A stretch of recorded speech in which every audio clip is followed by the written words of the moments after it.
like, this is it. This is when I have to start pushing. But Hey, bro. so you talking about me?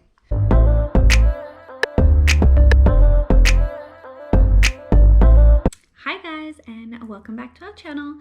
All the kids are asleep right now, so I'm gonna try and film this while they're asleep and while Kev is out. I wanted to get started and fill you in on everything that happened with Jaxon's birth. We weren't allowed to film the birth, as some of you guys know, just because of our hospital's policy, but we did try and take as many photos as we could, and I have written down literally everything that I can remember while it's still fresh in my head. He is 9 days old. He is a really good eater. He just sleeps pretty much. He doesn't really, no, he's been pretty easy. There's not really anything that's super difficult with him at this point. Yeah, so let's get right into it. So on Wednesday, I had the acupuncture that you guys probably heard me talk about in the last video, and that was Wednesday afternoon. So when I had that, she said because I was 37 or over 37 weeks, she could do some like inducing spots, which was my hand and in my legs or my feet. I think they're in my feet, like just above my ankle. So she did those while she did pregnancy acupuncture for pain that I had in my hips. And then once I left there and I came home, I had really bad lightning pains, but once I went to sleep, they were gone. Thursday, I literally had nothing. I was like, I'm gonna be here for another week. Friday, I was really grumpy. I was really over it, and I was like, I'm gonna get this kid out. So Friday afternoon, I think it was about 4 o'clock, I made up the Midwives Brew. It is a mixture of juice, castor oil, tea, and peanut butter or almond butter, whichever you prefer. And the almond butter is meant to coat a layer in your stomach so that it doesn't give you like the runs from the castor oil. And at the same time, I put like a massive dose of clary sage oil on my belly because it's meant to like help you progress or help your contractions actually progress you. So I thought doing the two together would be like the perfect combination.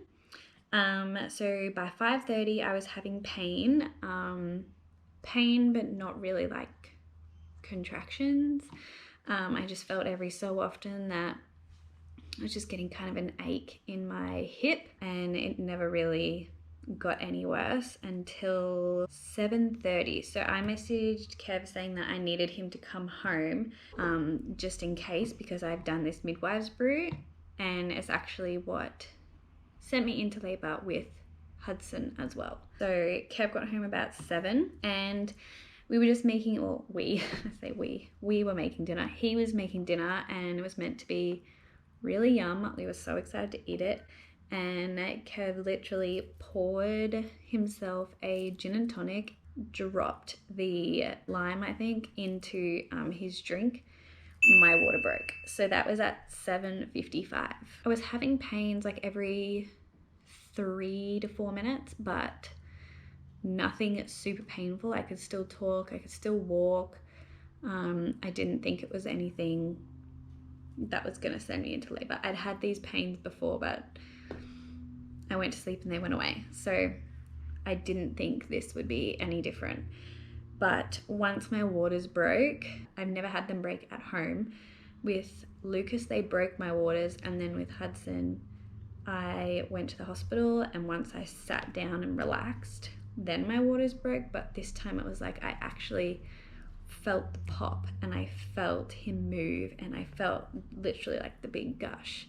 I didn't change. Kev called my dad, I called my mum. I don't know why we called one each, but we just did. And we told them that they needed to come like straight away to our house. So they were at our house within like probably like 5-10 minutes. So in the car, I was like almost trying to like not relax because I didn't want to have him in the car. But Kev had put down all of these Coles and Woolies bags as plastic to like save the seats. Once we arrived to the birthing suite, it was people that we knew from the other kids' births, so it was really nice to have familiar faces for the last one. So yeah, we were there for maybe 15 minutes and I was just trying to breathe through these contractions. So she checked me and I was at a 4 and I was really disappointed. I thought maybe I'd be like a 6 or a 7 with how much pain I was in, but I did know that it wouldn't be too long because once my waters broke with the other boys, they were kind of here within half an hour. So once they checked me, then I got back up and then I asked her like how long she thought it would be, and she said once he will get to like 5 centimeters, people can go really, really quick. So she didn't want to tell me a time, or she said I don't want to tell you that it would take an hour if it was then going to take 2 hours. Then I started to have really bad like pain, so I knew that he was really close and that I could essentially like naturally push, if that makes sense. And then once that started to happen, everything happened really, really quickly, which is why he was so bruised as well. Then I told them that I had to start pushing. I was like, this is it. This is when I have to start pushing. And once I had done it, I think a couple of times, they told me to stop because she needed to check his neck. But yeah, so she was holding his head and she checked to see the umbilical cord, and he grabbed her finger. So it means that his hand was coming through, which can be really, really dangerous for like tearing and stuff. So then once I was allowed to like start pushing again, his head was like out because I felt myself kind of relax, and it was the weirdest feeling. I'd never had it with any of them. It was almost like I was having like an out of body experience. I just felt myself get really relaxed, and I just had to like take a moment and take it in. Then they said to me, this is the last push, and then you're done.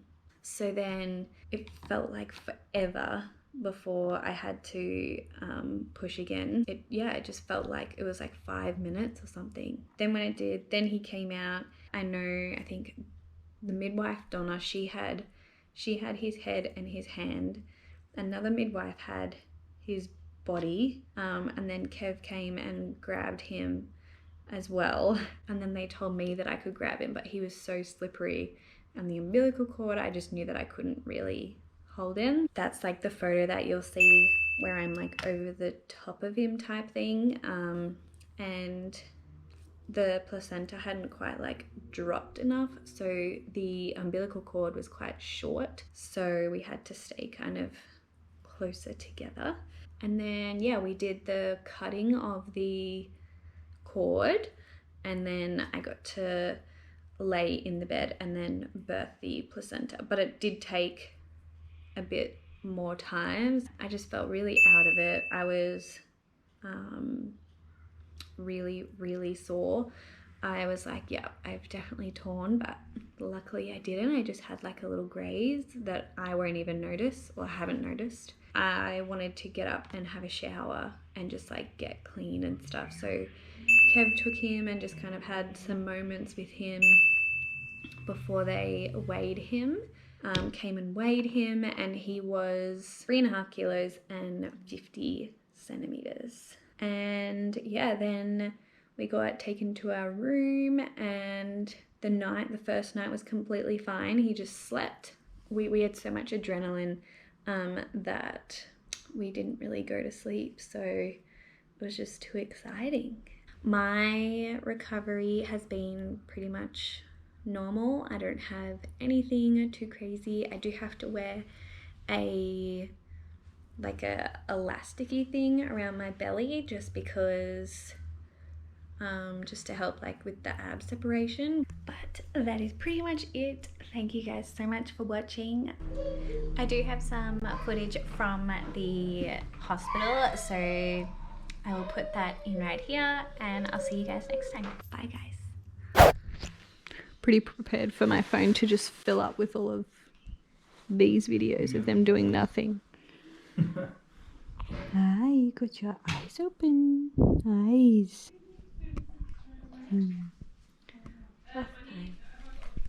I'd be pretty happy to sit in that. In you go. That's okay.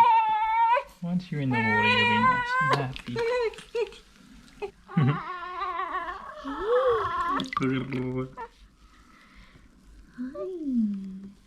Just clean his eyes. Nice to wash all the gunk off. We'll give you a good dunk, mate. Yay, mummy, we just had our first bath. Hey, Jaxon. Hey, little munchkin. Sup? Sup, bruh? Hey, bruh. He's such a cutie. Oh, what's wrong? Are you okay, buddy? Are you okay? You're still a bit swollen, I know. You're so little, though. You're the size of my hand. Mummy, you got a beanie. Might be a bit big. What he said.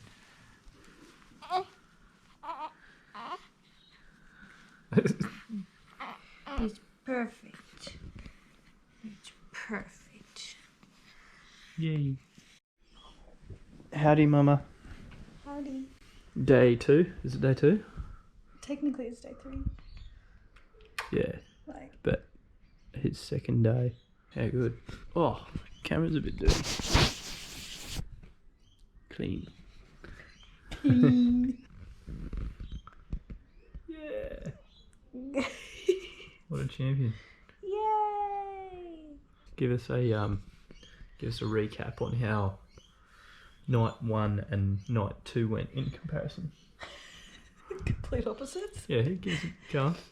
First night, he slept like the entire time. Yeah. And then, and pooped perfectly normal. Yeah. And then last night, he did not poop, but...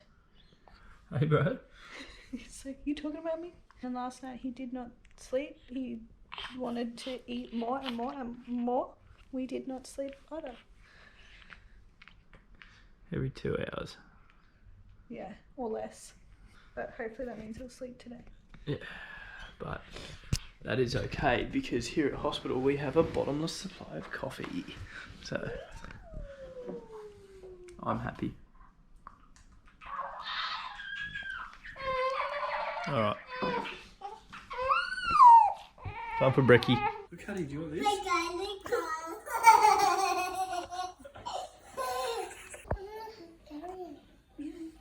You gonna hold him? You just settle to... You hold him. You ready? You sit back. Ready?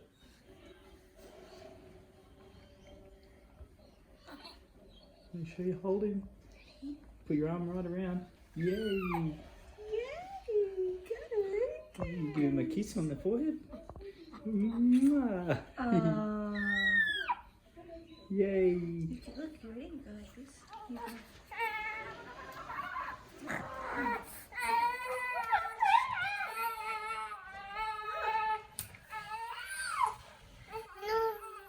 Huddy, you gotta be very careful, haven't you? Huddy, you gotta be very careful. Oh. It's okay. It's a baby.